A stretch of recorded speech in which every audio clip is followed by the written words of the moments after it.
Diva, diva, diva. Diva, diva, diva. Oh, Sam. Si Gary? Hindi ko nga alam eh. Hindi niya sinasagot cellphone niya eh. Nag-walk out siya sa meeting namin eh. Bakit? Anong nangyari? Si George kasi, sabi niya na mas okay siguro kung dalawa na lang kami ni Lady. Ang literal nga na pangalan ng duo eh, Martin's Lady. Ang baduy, no? Kakatawa, di ba?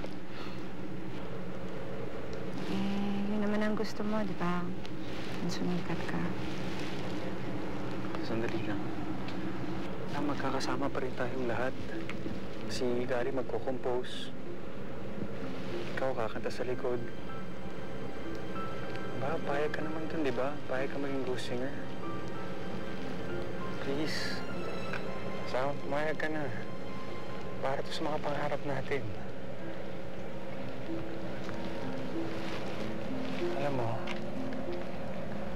hindi naman palaging nagkakasabay-sabay yung mga pangarap natin, di ba? Hindi naman matutupad yun ng sabay-sabay eh. May kanya-kanyang oras yan. May right timing. Darating ang oras ni Gary, tsaka yung oras mo. You'll have your time to shine.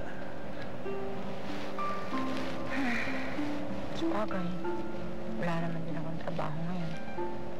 Mahirap na kung wala akong may abot sa nanay ko. Kita mo na?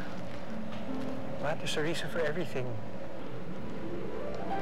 May kikitain ka rin dito.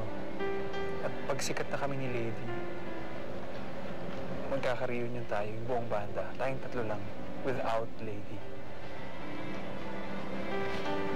Okay? Salamat. Salamat. Salamat.